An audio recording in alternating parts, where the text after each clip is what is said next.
Bienvenidas y bienvenidos a su programa Hablemos de Género. Les saluda Susana Pérez Villalta. Hoy conversaremos sobre los alimentos establecidos en la ley número 870 del Código de Familia. Pero antes de dar inicio con nuestro programa, les presentamos a continuación una información sobre el Código de Familia que usted debe tener en cuenta.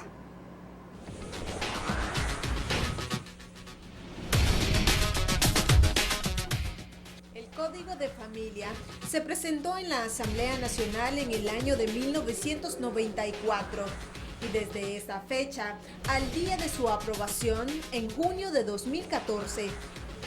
Hubo muchos debates, discusiones, versiones del mismo, siendo una de las leyes más consultadas en la cual brindaron sus aportes representantes de universidades, juristas, expertos en derecho, organismos internacionales, instituciones del gobierno, autoridades administrativas y judiciales en materia de familia.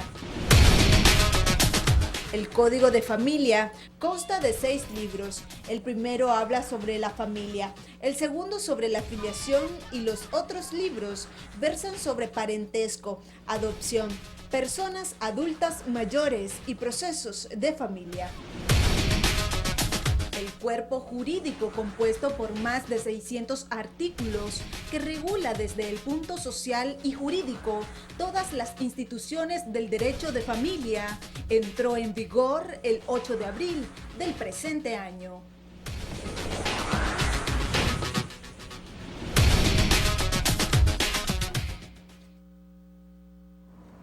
Bien, en nuestros estudios nos acompaña el diputado Carlos Emilio López. Él es vicepresidente de la Comisión de Asuntos de la Mujer, Niñez, Juventud y Familia y también es integrante del Grupo Institucional de Diputadas y Diputados para la Promoción de la Equidad de Género. Igualmente nos acompaña el doctor Álvaro Murillo de la Defensoría Pública, exactamente de la Unidad de Familia, sí, ¿verdad? Muy bienvenido, doctor, diputado. Buenos días, Susana. Gracias por asistir al programa y gracias por permitirnos llevarles esa información tan importante a las y los nicaragüenses. Diputado, me gustaría iniciar con usted abordando específicamente lo relacionado a cuál es el concepto y la cobertura de los alimentos dentro del Código de la Familia. Un gusto, Susana, compartir con vos en este programa Hablemos de Género con el doctor Murillo de la Defensoría Pública del área de familia. Los alimentos están establecidos en el libro cuarto del Código de Familia, del artículo 306 al artículo 333. Los alimentos es una institución jurídica que anteriormente estaba regulada por la Ley de Alimentos. El Código de Familia derogó esa ley y absorbió todos los aspectos positivos que tenía la misma e integró nuevos aspectos. Los alimentos son un derecho humano. Están en el contexto de los derechos de familia y tienen derecho al mismo todos los miembros de la familia, es decir, las niñas, niños, adolescentes, personas con discapacidad, personas adultas mayores, los padres, los abuelos, los hijos e hijas, nietos y nietas pueden reclamar alimentos. Los alimentos tienen una concepción de integralidad porque están referidos a bienes, a una prestación económica, a todos los insumos necesarios para el desarrollo pleno de una persona. Es decir, los alimentos son tales, es la comida, pero no solamente la comida. Alimentos también es vestuario, protección, vivienda, medicina, recreación, cultura, esparcimiento, rehabilitación, educación especial, medicamentos especializados si estamos hablando de un niño o una niña que tiene alguna discapacidad. Es decir, los alimentos es un concepto y un derecho multidimensional. Todos los aspectos, todos los elementos, todos los bienes, todos los servicios que una persona necesita para crecer y desarrollarse plenamente. Perfecto. Doctor, ¿cuál es el orden de prioridad para dar los alimentos? Bueno, básicamente el orden de prioridad tiene que nacer de los criterios de vulnerabilidad. Entonces, se entiende que las personas más vulnerables dentro de los senos de la familia son los niños, las niñas y los adolescentes porque por razón de su edad, pues tienen una condición que les dificulta, ¿verdad? no depender de nadie. De hecho, es parte de la infancia y la adolescencia la dependencia. Entonces, en principio, en la tasación de los alimentos, a quienes primero se tiene que proteger es a los niños, a las niñas y a los adolescentes, y en segunda instancia a otras personas. Cuando hay convivencia en unión de hecho estable, cuando hay matrimonio, entonces por el principio de solidaridad, aunque las parejas se separen, aunque exista el divorcio, entonces también se debe garantizar el sustento para, a través de la pensión compensatoria o alimenticia, los exconvivientes o los excónyuges. Además, pues también cuando hay necesidades por situación de desamparo, desequilibrio, necesidades urgentes, a los abuelos, hermanos que han caído en situaciones de dificultad y no pueden sostenerse por sí mismos, nietos, es decir, en principio los hijos, porque son los más vulnerables. Luego, los cónyuges convivientes por el principio de solidaridad, pero no es una cuestión restrictiva, me explico, sino que tiene que irse verificando la situación de los senos familiares en concreto, ¿no? Y dentro de ellos están también los no nacidos, diputado. Me gustaría que nos hablara acerca de este aspecto novedoso dentro del Código de Familia, que las mujeres pueden reclamar una pensión alimenticia. Efectivamente, es un tema nuevo dentro de los derechos de familia.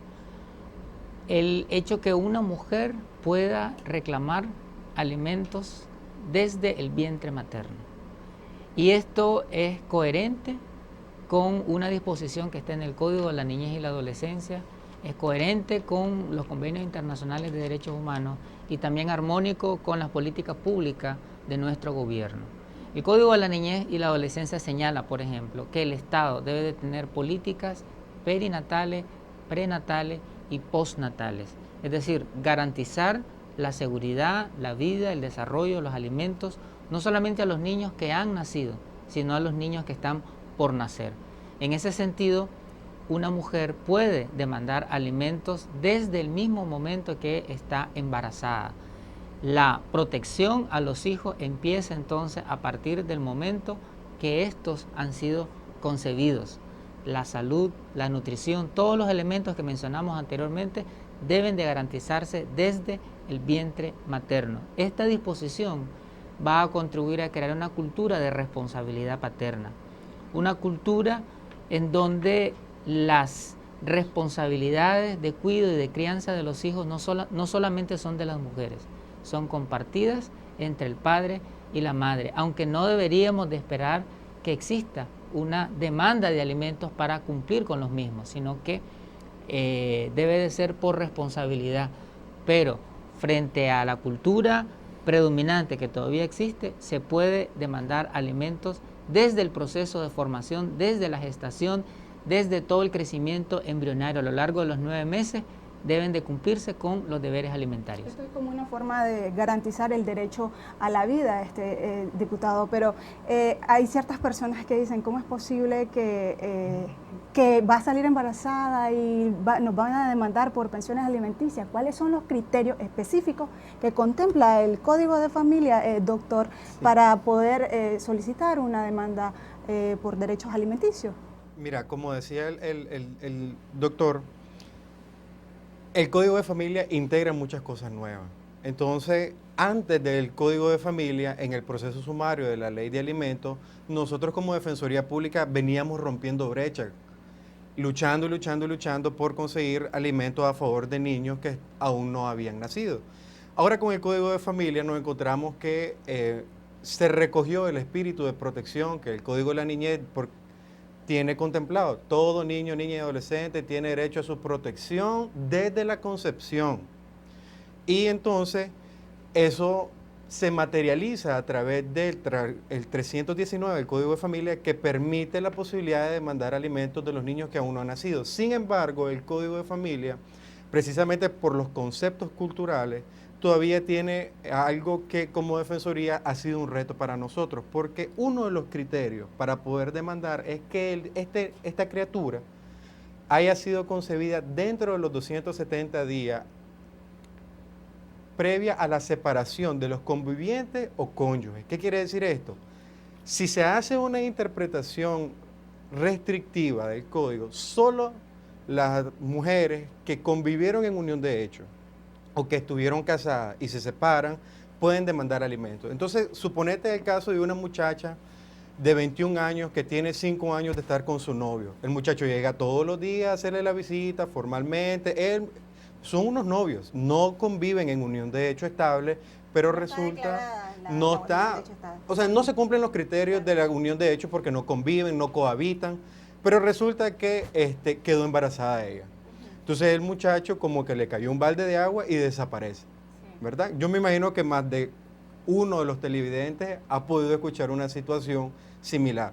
¿Qué ocurre? Esta muchacha, este bebé, no está dentro de los criterios porque no se cumple el requisito de la cohabitación para la unión de hecho y no están casados. Técnicamente hablando, estaría fuera.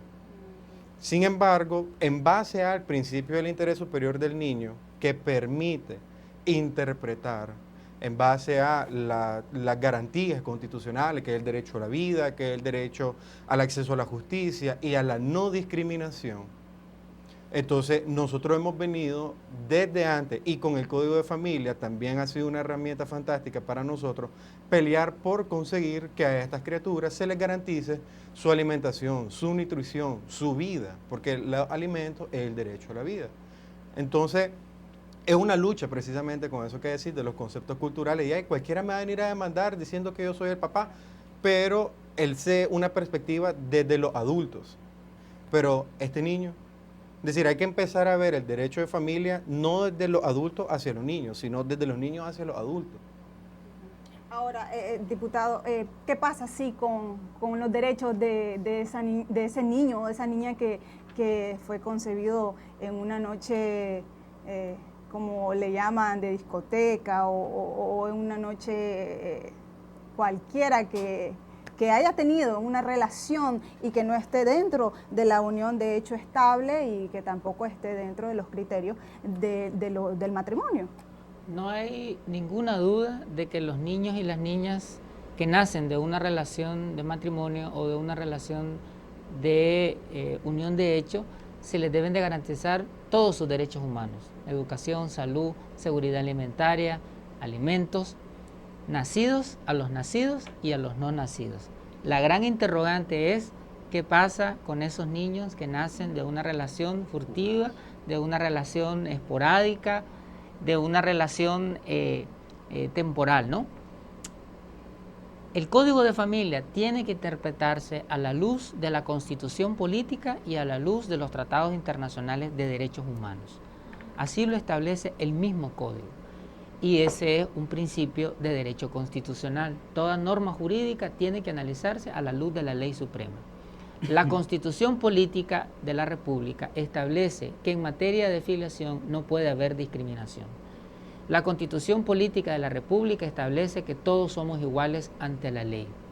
Y la Constitución Política de la República también reconoce los plenos derechos, la plena vigencia de la Convención sobre los Derechos del Niño. Y la Convención sobre los Derechos del Niño reconoce la universalidad de derechos para todos los niños y niñas sin discriminación alguna.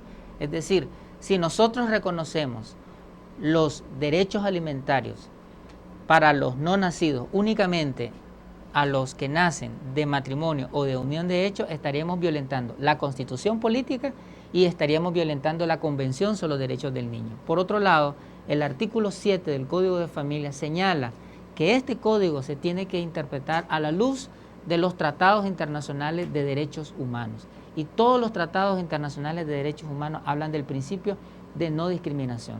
O sea, a la luz de estos preceptos, los deberes alimentarios de los niños nacidos y no nacidos debe de ser para todos, independientemente de cuál sea la relación jurídica, social, afectiva de sus padres. Eso no importa. Lo que importa es que son niños, que son niñas, que son sujetos de derecho y que se debe de cumplir con esos derechos. Ahora, la persona que haya salido embarazada en una relación, como usted lo decía, furtiva, debe de esperar a que nazca el niño para solicitar sus derechos alimenticios, diputado. No, inmediatamente que ella se entera que está embarazada. ¿Eso en el caso de que esté en unión de hecho estable o...? En cualquier caso. En cualquier situación, si está en una relación de matrimonio, si está en una relación de hecho, si era novia de este muchacho, que era el caso que puso el doctor Murillo, o si fue producto de una noche, como vos mencionaste, Susana, de discoteca, de recreación y que tuvieron relaciones sexuales irresponsables sin usar preservativo. Entonces, si nace ese niño o niña, si se concibe ese niño o niña, desde el momento de la concepción, esta mujer puede reclamar alimentos. ¿Puede entonces reclamar Puede, los perfectamente. Es decir, lo que yo te estoy planteando es un análisis y una interpretación del Código de Familia a la luz de la Constitución Política, a la luz de los tratados internacionales de derechos humanos, y creo que la Defensoría Pública compartirá con este servidor esa interpretación que estoy haciendo, y así que el universo de derechos es para todos los niños y niñas sin discriminación alguna, incluyendo los derechos alimentarios, para los nacidos y para los no nacidos, independientemente de cuál sea la relación, el tipo, la naturaleza de relación de sus padres. Ahora, el punto es cómo conseguimos esa pensión, ¿me explico? Yo me imagino que esa es tu inquietud. Entonces, mira, para que haya una pensión alimenticia, básicamente tiene que existir un requisito, que es el vínculo entre la criatura y el obligado. Entonces, como este niño, que ha nacido así de una relación fugaz, técnicamente no tiene el vínculo con su progenitor varón. Entonces, ¿qué es lo que podemos hacer nosotros? ¿Qué es lo que hemos venido trabajando nosotros? Obviamente, cuando es unión de hecho, cuando están casados, se tramita podemos irnos a través de la declaración de la unión de hecho estable, que inició, obviamente, si él no le da pensión, probablemente ella no tenga ánimo de continuar en unión de hecho estable y probablemente va a pedir la disolución de la unión de hecho. Entonces, ahí se tramita un proceso distinto. Pero en el caso de estos niños que están en desprotección, ¿qué es lo que hacemos nosotros? Tramitamos a través de una medida cautelar. ¿Qué es lo que ocurre? Las medidas cautelares son herramientas que nosotros tenemos para poder garantizar derechos fundamentales urgentemente, aunque luego después tengamos que subsumir o incorporar esas medidas cautelares dentro de un proceso principal. ¿Qué es lo que hemos venido trabajando nosotros?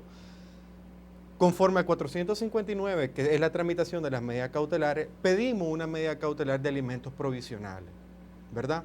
Una vez que se decreta esa medida cautelar, nosotros nos comprometemos en la solicitud de las medidas cautelares que una vez que este bebé nazca, se va a tramitar todo lo necesario con la declaración de la filiación. En este momento, con el Código de Familia, la filiación se determina en el registro del Estado Civil de las personas, que es una etapa administrativa, y hay un sinnúmero de procedimientos, ¿verdad? Pero también puede tramitarse a través de un proceso judicial.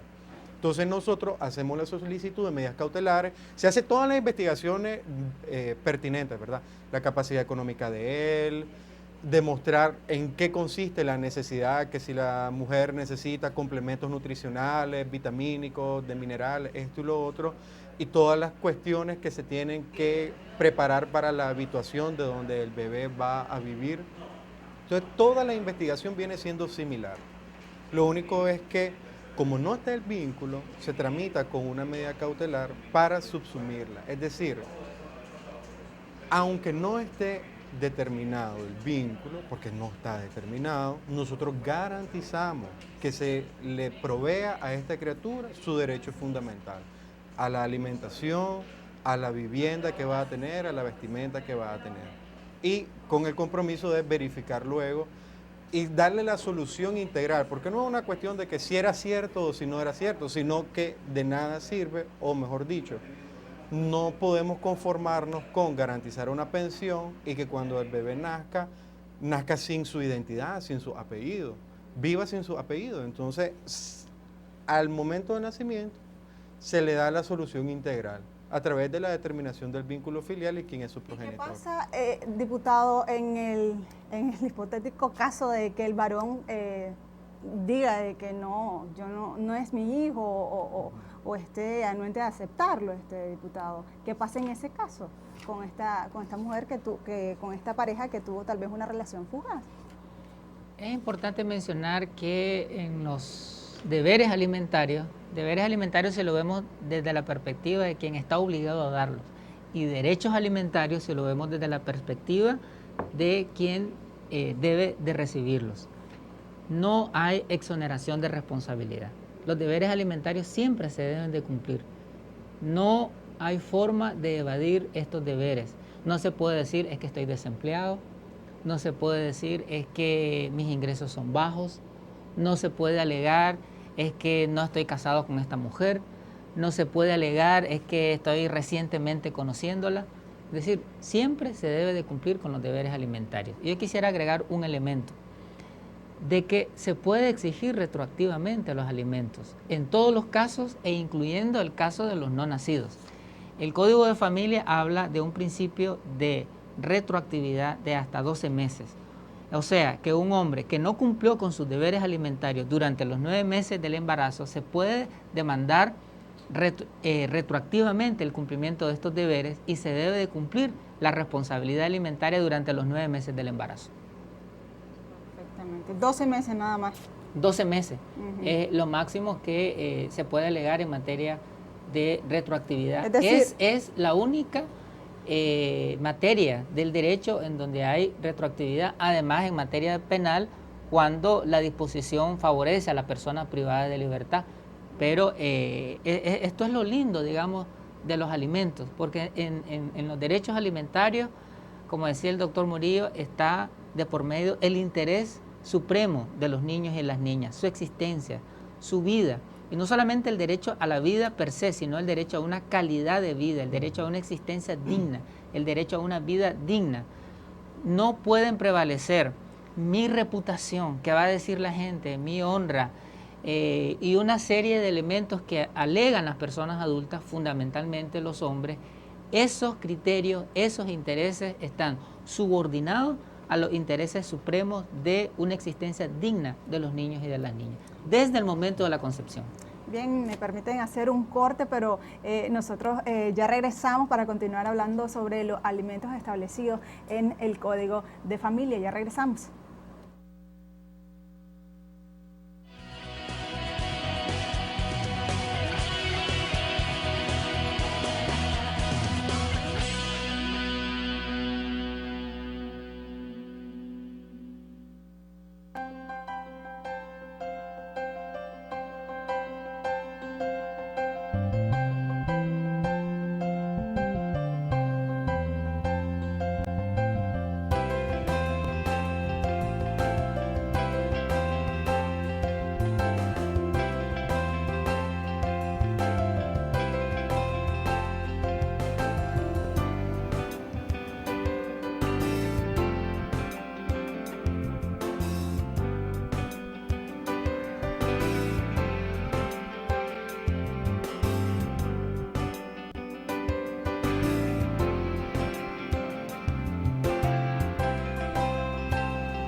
Gracias por continuar con su programa Hablemos de Género. Recuerde que si quiere ver este programa en vivo, también lo puede hacer a través de nuestra página web www.asamblea.gov.ni. Continuamos hablando sobre los alimentos establecidos en la ley número 870 del Código de Familia. Algo muy importante dentro de esta normativa, diputado, ¿cuáles son los criterios que existen para tasar los alimentos? Los criterios de determinación de la pensión alimenticia están en el artículo 323 del Código de Familia. Hay un listado enumerado puntualmente cuáles son estos requisitos que debe tomar en cuenta la autoridad judicial a la hora de tasar los alimentos. En primer lugar, el capital o los ingresos que tiene el alimentante. Se debe de hacer un análisis, un estudio, y por eso los juzgados de familia estarán auxiliados por equipos técnicos interdisciplinarios que aporten en procesos de investigación para diagnosticar, para hacer un cuadro de cuáles son las condiciones económicas que tiene esta persona que ha sido demandado por alimentos, porque muchas veces los hombres decimos, es que no tengo con qué cumplir esos deberes alimentarios, estoy desempleado, y resulta que anda una camisa cara, un celular carísimo, un reloj, anda en vehículo, etcétera. Entonces se tiene que investigar cuál es el entorno, cuáles son las condiciones que este hombre tiene de ingresos, no solamente de salario, sino de ingresos, porque puede ser que no esté devengando un salario, pero a lo mejor tiene apartamentos que los está rentando, a lo mejor tiene un negocio informal, a lo mejor tiene una finca, a lo mejor recibe remesas familiares del extranjero, porque los alimentos se tasan no en base al salario, sino en base a los ingresos totales. O puede ser también que es una persona que tiene un salario, que trabaja en una empresa pública o una empresa privada, pero además de ese salario que está registrado y que se puede averiguar por medio del Instituto de Seguridad Social o por medio de las entidades de impuestos del país, pero puede tener un pequeño negocio o mediano o gran negocio. Entonces el primer criterio es cuáles son los ingresos, el capital, los bienes económicos que tiene la persona que ha sido demandada por alimentos. Otro criterio es cuál es el último salario mensual que esta persona ha recibido, porque muchos hombres renuncian a sus puestos de trabajo con tal de no cumplir con sus deberes alimentarios. Resulta, les advertimos a los padres irresponsables, porque hay muchos padres responsables que no están preocupados en lo absoluto por todo esto que estamos compartiendo en este momento. La preocupación será para los padres irresponsables que muchas veces renuncian a su puesto de trabajo y hasta amenazan a la mujer y le dicen, anda a quejarte donde vos querrás, voy a renunciar a ver qué vas a hacer. Resulta que ahora con el Código de Familia, renunciar a su puesto de trabajo no lo exonera de su responsabilidad, porque se tiene que investigar cuál fue su último salario mensual y en base a eso se tasa los alimentos.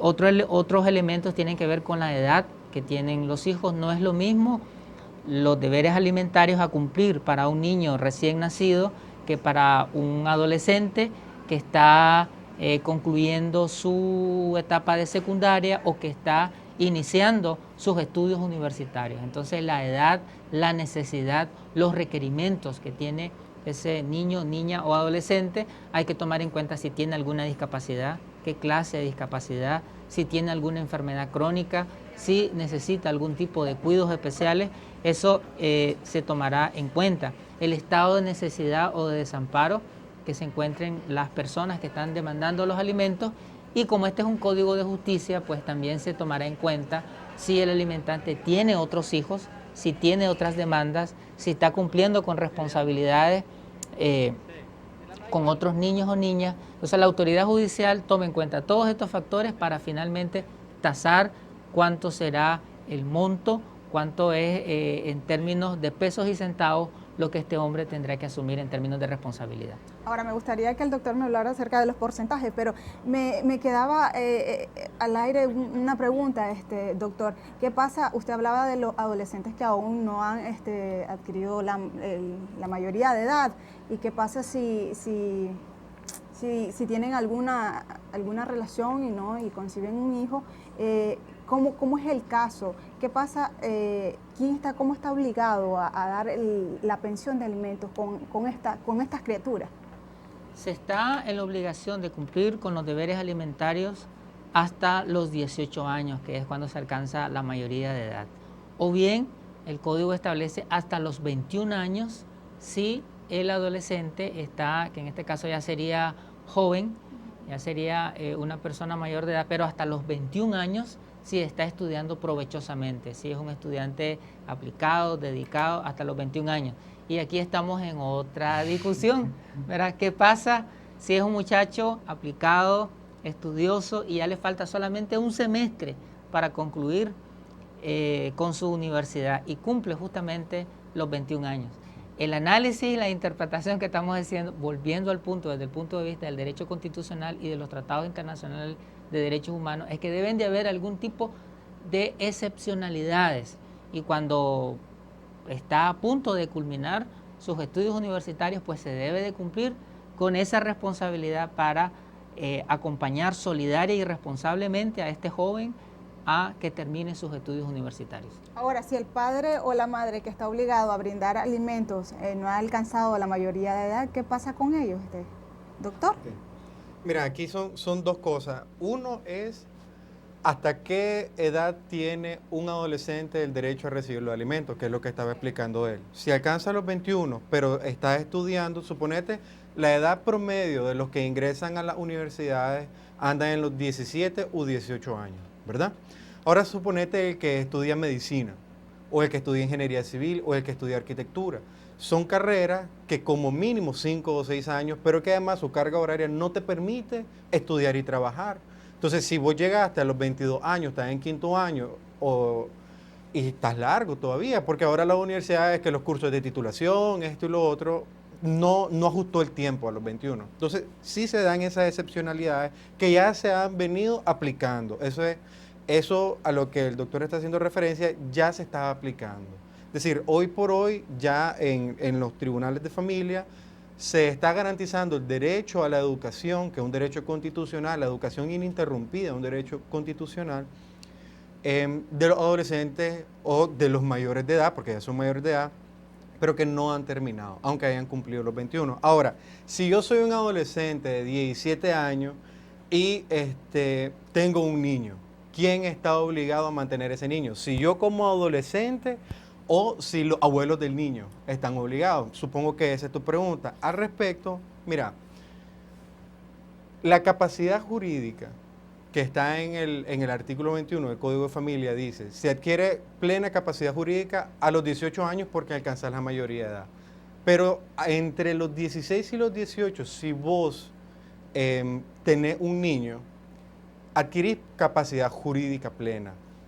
¿Qué te permite eso? Contraer obligaciones y derechos.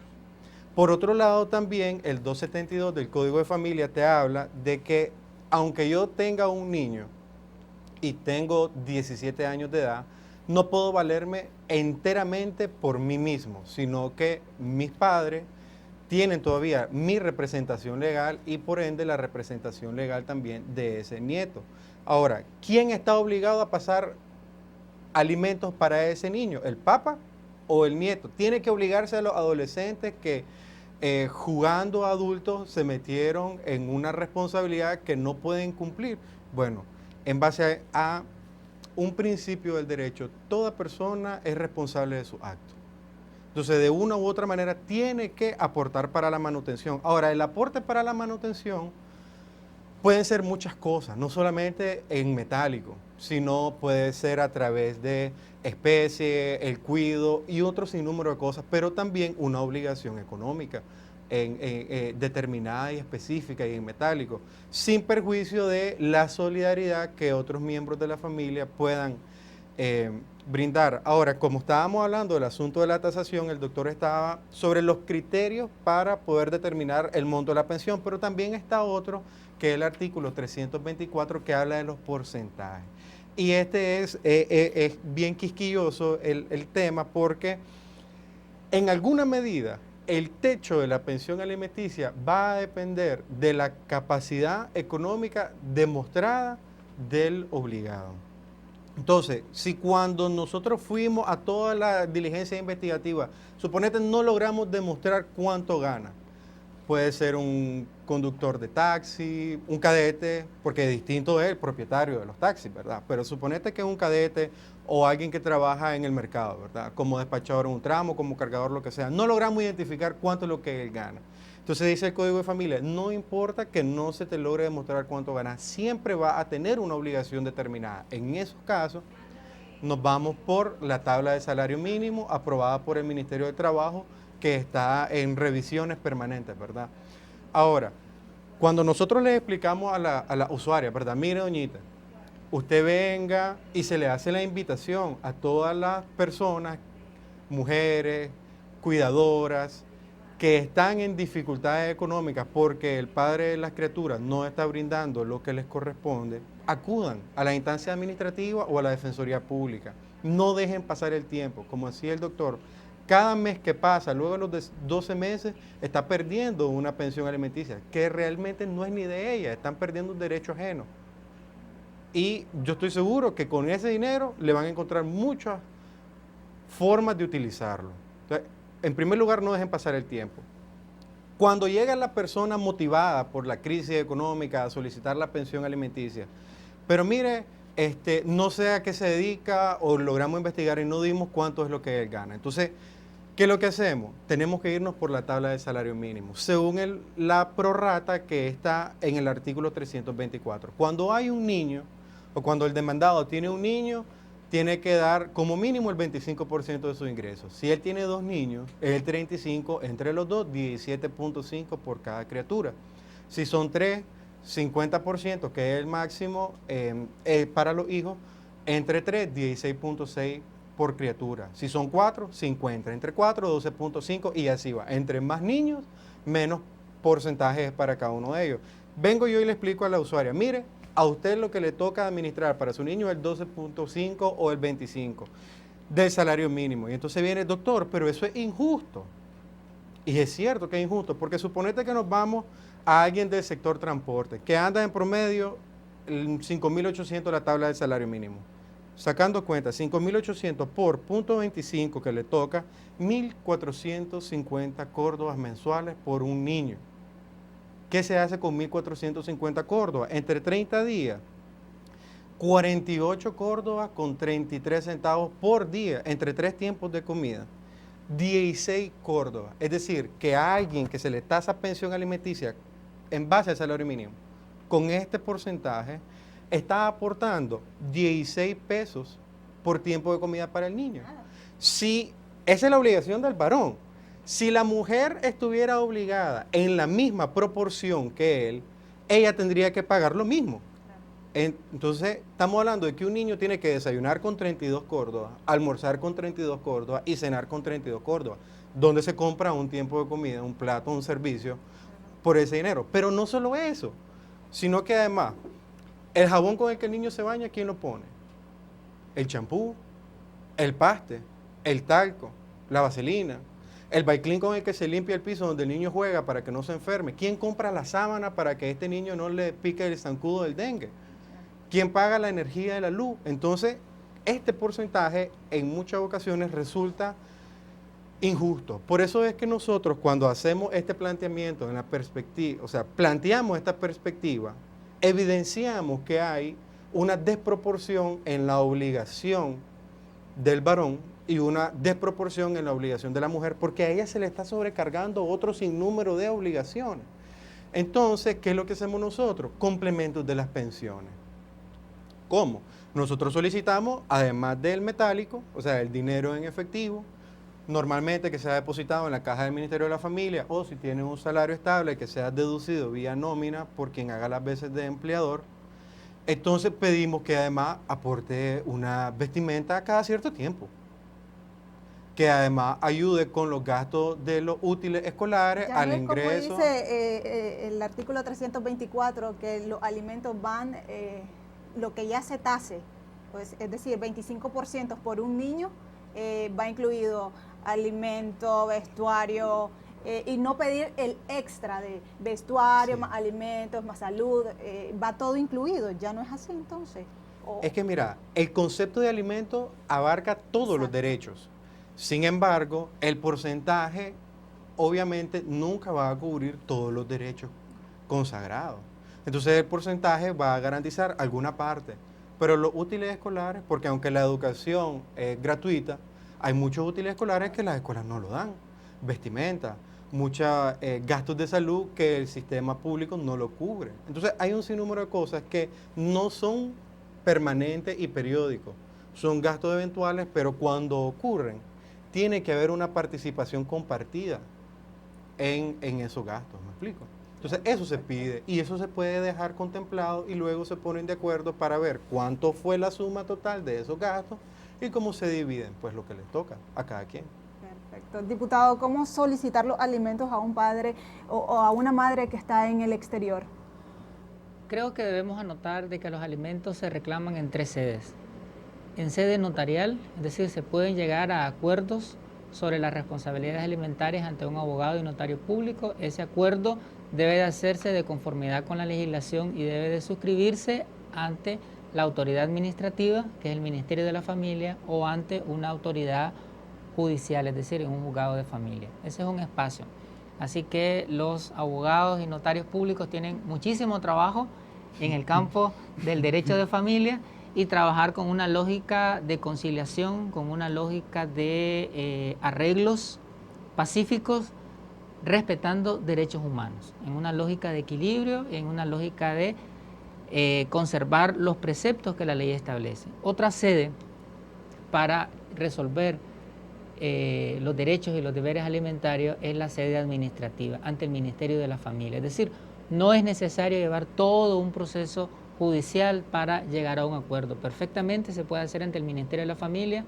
Hoy en día esta institución tiene delegaciones en los distintos distritos de Managua, en el caso de la capital, y en los distintos departamentos y municipios del país también hay oficinas del Ministerio de la Familia que están trabajando con una metodología de conciliación. Y una tercera sede para resolver los deberes alimentarios es ante la autoridad judicial. Y aquí la Defensoría Pública es la institución del Estado. En el caso de las personas que no tengan con qué pagar un abogado, pueden ir al área de familia de la Defensoría Pública y ahí se le acompaña en el proceso. Ahora, en el proceso judicial también se puede llegar a la conciliación. Y dice el código que la conciliación puede ser en cualquier etapa del juicio, es decir, en la audiencia inicial o en la audiencia de vista o final, en cualquier momento se puede llegar a un acuerdo, porque la idea de la justicia de familia es una justicia colaborativa, es una justicia amigable entre las partes, no se trata de un litigio de que haya un ganador y un vencedor, sino que se trata de que hayan solamente ganadores. La justicia de familia es ganar, ganar en base a los derechos y los intereses de la niñez y los derechos y los intereses supremos de la familia. Ahora, cuando se da en el exterior, ahí tenemos un tema pendiente, porque las sentencias judiciales de familia o los arreglos ante un abogado y notario o los arreglos ante la autoridad administrativa prestan mérito ejecutivo, es decir, se deben de cumplir en cualquier parte del territorio nacional, en cualquiera de los 3 lugares donde mencioné. El problema es que cuando un hombre irresponsable se va del país, entonces ahí cualquiera de los 3 acuerdos que se lleguen o de resoluciones administrativas o judicial no se pueden exigir en el extranjero. ¿Por qué? Porque como país no hemos suscrito todavía las convenciones internacionales sobre deberes alimentarios, pero estamos en ese proceso. Ya, gracias a Dios, la Asamblea Nacional, a petición de la Defensoría Pública y de otras instituciones, hicimos un análisis de cuáles son los convenios que están pendientes de ratificación. Estamos en conversación con el Ministerio de la Familia, con el Ministerio de Relaciones Exteriores, porque nosotros de oficio como Parlamento no podemos actuar. Tiene que ser primero suscritos estos convenios internacionales y una vez suscritos el gobierno nos los pasa a la Asamblea Nacional para su debida ratificación, pero estamos en un contexto en donde todos los poderes del Estado estamos comprometidos con la restitución de los derechos de la niñez y estamos en esa ruta de próximamente, no te puedo decir en cuánto tiempo porque estos no son procesos cortos, son procesos que llevan cierto tiempo, pero una vez que se ratifiquen estos convenios internacionales, entonces las sentencias que se den aquí a nivel nacional se pueden reclamar en el extranjero, siempre y cuando ese país en donde esté el obligado haya también ratificado el convenio internacional. Entonces creo que eso va a traer un beneficio gigantesco, gigantesco. Van a ser... Muchos padres irresponsables hacen eso, ¿no? Ya salió embarazada la mujer y buscan otros horizontes y se van y pierden esa responsabilidad que tienen con sus hijos y su hija. Ahora mira, no todo es color de hormiga. Es cierto que que hay personas que tratan de evadir sus responsabilidades yéndose para otros lugares, se van para Costa Rica, se van para Estados Unidos, se van para España, que son los 3 países donde mayor migración hay de nuestros compatriotas, pero hay otras maneras de garantizar esa obligación. Es decir, si usted ya tiene un trámite conciliatorio en el Ministerio de la Familia, si usted ya tiene una sentencia, o si ya tiene una escritura pública ratificada por un juez, y esta persona ya se fue del país, hay maneras. Porque nosotros tenemos la costumbre de que, como nicaragüenses, ¿verdad? Nunca dejamos el cordón umbilical y siempre estamos viniendo a visitar a nuestros familiares. Cuando tenga conocimiento de que esta persona viene o va a venir o ya está, entonces acude, se solicitan los medios necesarios para garantizar que él esté acá y que no se vaya. Es decir, una restricción migratoria, se calcula lo que debe y se garantiza la forma de pago. Mientras no garantice la forma de pago, él va a estar aquí. Como le interesa irse, va a conseguir. Y otra manera es que si tenemos conocimiento a través de las investigaciones de que esta persona tiene bienes en el país, sea bien inmueble, es decir, tiene una propiedad o tiene vehículos, porque hay gente que tiene vehículos o tiene negocios, se puede, en el caso de las propiedades, que son una ventaja del Código de Familia y una herramienta fantástica, podemos solicitar. Suponete que hay una pensión establecida por $300 mensuales. Por poner un ejemplo, ¿verdad? $300 mensuales, él se va del país. No tengo cómo cobrárselo en el extranjero todavía porque no está el convenio. Pero yo sé que él tiene una casa aquí que la está alquilada. La tiene alquilada. Yo puedo pedirle al juez que en la ejecución, ese bien inmueble que él tiene, pase la administración a la señora para que sea usufructuaria. Es decir, ella usufructa el bien, se garantiza el pago de su pensión, rinde cuenta, porque si el alquiler es de más de la pensión, la diferencia la tiene que rendir cuenta y volver a que le toca. Es decir, el usufructo como pago de pensión alimenticia, el Código de Familia nos lo da. Y es una herramienta excelente. Usufructo de bienes muebles, bienes inmuebles y muchas otras maneras, pues. Entonces, la habitación también. El uso y la habitación también. El uso y habitación era un derecho que ya estaba consagrado con la ley de alimentos. El Código de Familia la retoma, pero nos da todavía una herramienta más. Porque una cosa es poder usar la casa para habitarla, pero tal vez ella ya vive con su mamá, es decir, vive la abuela, la mamá y el niño, y ellos no necesitan irse para otro lado porque tal vez la abuela le ayuda con el cuidado del niño, y hay una vivienda. Una cosa es uso de habitación y otra cosa es usufructo, que es la posibilidad de alquilarla o disponer de ella. Entonces, eso es una herramienta que también nosotros tenemos, ¿verdad? Para garantizar eso. Perfecto. Ahora, ¿qué pasa cuando el alimentista, diputado, no cumple con su deber alimenticio? Justamente estaba pensando en eso, Susana, ahorita. El derecho de familia es fundamentalmente un derecho educador, concientizador, un derecho sensibilizador, para que todos los miembros de la familia asumamos responsabilidades. Los padres y las madres con los hijos con los padres y madres cuando estos alcancen la adultez mayor, los hermanos con las hermanas, los abuelos con los nietos con los abuelos. Es decir, que la familia nos convertamos en un núcleo en donde todos tenemos derechos y en donde todos tenemos deberes, en donde nos cuidamos mutuamente, en donde priva el principio de solidaridad mutua, de acompañamiento mutuo. Pero hay un tema en donde el derecho de familia sí es coercitivo y es frente al incumplimiento de los deberes alimentarios. Es el único tema en donde el Código de Familia es coercitivo. Eso significa que se puede solicitar el apremio corporal frente al incumplimiento de los deberes alimentarios. Eso es, como dice nuestro pueblo popularmente, cárcel, ¿ya? Privación de libertad. Una persona puede ser detenida y privada de libertad cuando no ha cumplido con sus deberes alimentarios y sale en libertad hasta que haya cumplido con su responsabilidad, hasta que haya cumplido con la sentencia judicial, con el acuerdo administrativo o con el acuerdo ante el abogado y notario.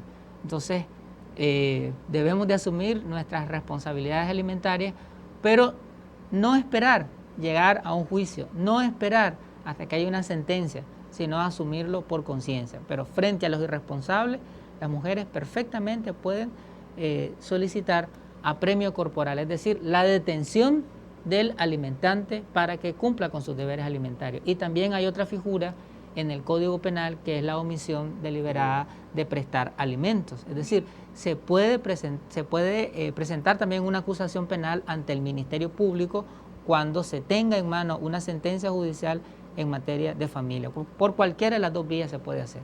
Perfecto. Ahora, doctor, de manera rapidita, me gustaría que nos hablara acerca de los avances que ha tenido la Defensoría Pública con respecto o en la entrada de vigencia del Código de la Familia. Familia. Mira, el Código de Familia vino a reestructurar todo el engranaje judicial, no solamente la Corte Suprema, el Ministerio de la Familia, Comisarías de la Mujer, todo un engranaje se ha movilizado de cara a la implementación de este código. Nosotros como Defensoría hemos venido teniendo un enfoque de especialización y nos hemos estructurado para hacer frente a esto que decía el doctor, buscar todas las sedes y todas las maneras de solucionar el conflicto sin empezar un juicio. Entonces, si llega una usuaria, la ruta de la justicia, por así decirlo en la Defensoría Pública, llega una usuaria, buenas, ¿qué es lo que usted quería? Es que el papá de mi niño no me da pensión. Pedimos ciertos datos, dónde vive el hombre, a qué se dedica, investigamos, vemos si tiene un salario, si no tiene salario, si tiene bienes o no. Cuando ya tenemos lo necesario para saber qué vamos a hacer con él, se le da la cita para redactar la demanda. En ese momento también se cita al varón para tratar de hacer un avenimiento o una conciliación en sede notarial. Entonces, el defensor público, tenemos una batería de defensores públicos que están en tiempo completo redactando las demandas, pero también fungen como mediadores. Entonces, ellos hacen la mediación. Si hay acuerdo, entonces esos acuerdos se pasan donde el notario para que ahí se levanta la escritura, se firma y se manda a ratificar. Se acabó. Hasta ahí llegó el proceso. Pero si no hubo acuerdo, porque él no llegó, porque no está de acuerdo, entonces pasa a, en vez de la mediación, se redacta la demanda, se interpone la demanda. Entonces nosotros hemos venido perfilando las funciones para ir garantizando la especialización. El abogado que estudia menos y que no se especializa, cada día es menos abogado. Entonces, en ese sentido, venimos nosotros dirigiendo nuestro esfuerzo hacia la especialización, además de la capacitación continua, la formación, a través de convenios con universidades para podernos ir especializando en materia de familia y un sinnúmero de cosas. Pero nosotros estamos estructurados básicamente en la etapa investigativa, la etapa de conciliación y redacción de demandas, luego se presentan los juicios y hay un equipo que está a tiempo completo tramitando los juicios en los juzgados, en la batalla del litigio, donde también se puede llegar a la conciliación. No cumple la señora antes, si él no cumplía y él no tenía bienes, suponete un cadete de taxi. Entonces no tiene bienes, no tiene, como dicen, ni dónde caer muerto, doctor, este hombre, ¿cómo hago? Antes, con esa sentencia, lo único que nos quedaba era dirigirla a la comisaría para que empezaran el proceso de la omisión deliberada de prestación de alimentos. Iban al juicio penal. En la audiencia del juicio penal, mágicamente le aparecía dinero al hombre y pagaba. A veces es solamente una cuestión de lucha de poderes, ¿verdad? No te pago, como para cansar, ¿verdad? Pero ahora, en vez de dirigirla a la comisaría de la mujer, nosotros lo que hacemos es, él no cumple, tenemos defensores públicos especializados en redacción de ejecuciones de sentencia que se encargan de ver la manera menos traumática de hacer cumplir. Si no hay remedio y no hay escapatoria, se pide una audiencia de ejecución para solicitarle al juez el apremio. Entonces, ¿cuáles han sido nuestros avances? Uno, la formación que hemos venido recibiendo. Lo segundo es la estructuración de la oficina de cara a ir especializándonos e ir haciendo menos traumático la ruta de la justicia para las víctimas. Porque al fin de cuentas, que no te paguen o que no recuperes la pensión alimenticia de tu hijo es un ejercicio de violencia. Porque si sin recibir esa pensión, tengo que dejarme de comprar mi ropa, dejarme de salir a pasear, porque vos como mujer tenés derecho a salir a pasear si querés. Y no salir a pasear con tu niño, si vos querés salir a pasear sola, porque querés tener el derecho. Pero ¿cómo vas a hacerlo? ¿Cómo vas a comprarte ropa? ¿Cómo vas a ir a pasear? ¿Cómo vas a ir a comer vos sola? Si tenés una sobrecarga porque el padre de tu hijo no cumple con la pensión. Entonces, en ese sentido hemos venido consiguiendo avances para hacer menos tardado los trámites y especializándonos nosotros para hacer un mejor trabajo. En la medida en que el abogado está mejor preparado, mejor podemos garantizar los derechos. Ahora, diputado, me gustaría que nos hablara de manera rápida sobre el trabajo del Comité Interinstitucional para la aplicación del Código de la Familia, que está incluido la Asamblea Nacional. El Estado de Nicaragua hoy en día no solamente produce leyes por medio del Poder Legislativo, por medio de esta Asamblea Nacional, sino que nuestro Estado, además de formular, aprobar y poner en vigencia las leyes, hay una preocupación para que éstas se conviertan en vida, se transformen en realidad, se apliquen, se implementen. En este sentido, hay una comisión interinstitucional que está trabajando en hacer una lectura y una interpretación integral del código para su pertinente aplicación. Esta comisión la está presidiendo la Corte Suprema de Justicia, está integrada la Asamblea Nacional, el Ministerio de la Familia, la Defensoría Pública, el Registro Civil de las Personas, es decir, todas las instituciones, tanto del ámbito administrativo, legislativo, judicial. Y estamos respondiendo una batería de preguntas, de interrogantes que tienen todos los operadores, todos los actores del sistema de justicia, y una vez concluidas todas esas, haber respondido todas esas preguntas a través de un catálogo de respuestas, la Corte Suprema de Justicia va a emitir una resolución y esa resolución va a circular en todos los espacios institucionales para facilitar una aplicación integral del Código de Familia. Esto acompañado, digamos, a los procesos de divulgación, capacitación, especialización que se ha hecho, sensibilización del Código de Familia, en donde están todas las instituciones que mencioné, el Instituto de Altos Estudios Judiciales. ¿Cuándo van a tener preparada la resolución? Las respuestas prácticamente ya están construidas y se construyeron participativamente con una discusión colegiada donde participó la directora de la Defensoría Pública, participaron jueces de familia, la Asamblea Nacional ha estado participando y en base a esa sabiduría colectiva, a esa praxis del día a día, de la cotidianidad y de una interpretación de la norma jurídica con una filosofía de derechos humanos, prontamente la Corte Suprema de Justicia estará emitiendo esa resolución. Perfecto. A nosotros, el canal parlamentario, le resta agradecerles a ustedes la presencia, de permitirnos darles a conocer a las y los televidentes el contenido, lo importante, la esencia del Código de la Familia. Gracias, doctor, por asistir. Gracias, diputado. Placer. Y a ustedes, amigos televidentes, les invitamos a seguir en sintonía del Canal 98, su canal parlamentario. Hasta pronto. Bien.